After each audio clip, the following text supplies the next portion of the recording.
അതല്ലേ ശരി? പണ്ടേ അറിവുള്ളവർ നമ്മളെയൊക്കെ പഠിപ്പിച്ചിരുന്ന ഒരു സത്യവാചകമാ ഞാനിപ്പോ പറഞ്ഞത്.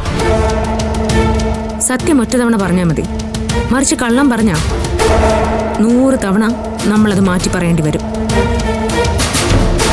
സുനിലും താനും തമ്മിൽ കാണാറുണ്ടെന്ന് മാത്രം താനെന്ന് പറഞ്ഞിരുന്നെങ്കിൽ ഒരിക്കലും തന്റെ പിന്നാലെ ആരും ശല്യം ചെയ്യാൻ വരില്ലായിരുന്നു. എന്താ മനസ്സ, ഞാൻ പറഞ്ഞതിൽ എന്തെങ്കിലും തെറ്റുണ്ടോ? ഞാൻ അങ്ങനെ മാറ്റി പറഞ്ഞിട്ടുണ്ടെങ്കിൽ അതിനൊക്കെ വ്യക്തമായ കാരണങ്ങൾ ഉണ്ടായിരുന്നു ഭാവന. ആയിക്കോട്ടെ, അതൊക്കെ നിങ്ങളുടെ പേഴ്സണൽ കാര്യം. പക്ഷെ ഒടുവിൽ ഇവിടെ സംഭവിച്ചത് എന്താ? മറ്റാരും അറിയാൻ പാടില്ലാത്ത നിങ്ങളുടെ സ്വകാര്യതകൾ വരെ എല്ലാവരും അറിഞ്ഞില്ലേ?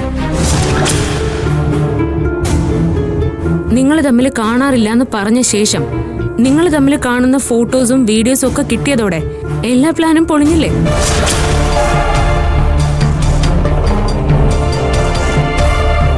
കാലമൊക്കെ മാറിപ്പോയി മനസ്സ. പഴയ കാലമൊന്നും അല്ല ഇത്. നമ്മളൊന്ന് കാലിടറി വീണാ പോലും വാർത്തയാവുന്ന ലോകം ഇത്.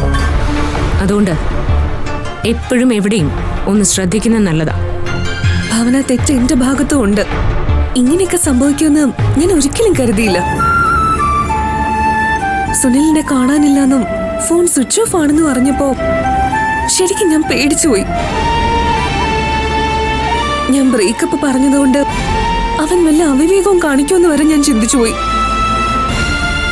അതുകൊണ്ടാ ഭാവന ഞാൻ സുനിലിനെ കാണാനില്ല എന്ന് പറഞ്ഞത്. പക്ഷെ ഒടുവിൽ ഇങ്ങനെയൊക്കെ വന്നു ചേരുമെന്ന് ഞാൻ അറിഞ്ഞില്ല. ശരി, ഇപ്പോഴെങ്കിലും നീ മനസ്സ് തുറന്നൊന്ന് സംസാരിച്ചല്ലോ. നീ പറഞ്ഞതിൽ വാസ്തവമുണ്ടെന്ന് ആരും വിശ്വസിക്കും. പക്ഷേ നിന്റെയും സുനിലിന്റെയും ചില നേരത്തെ പ്രവൃത്തികൾ കാണുമ്പോ ആരെ ബോധ്യപ്പെടുത്താനാണെന്നും കൂടി നീ ഒന്ന് പറയണം. മനസ്സിലായില്ല. ഞങ്ങളൊക്കെ കാണുമ്പോ നിങ്ങൾ തമ്മില് കീരിയും പാമ്പും. ഞങ്ങളൊന്നും ഇല്ലാത്തപ്പോ നിങ്ങൾ നേരെ തിരിച്ചു. ഇതിലേതാ ഞങ്ങൾ വിശ്വസിക്കേണ്ടേ? ഭാവന, സത്യത്തില് സുനിലുമായിട്ട് എനിക്കിപ്പോ ഒരു ബന്ധവുമില്ല. എന്നെ ഒന്ന് വിശ്വസിക്കൂ ഭാവന. എന്നാ പിന്നെ മാനസിക ഒരു കേസ് കൊടുക്ക് സുനിലിനെതിരെ.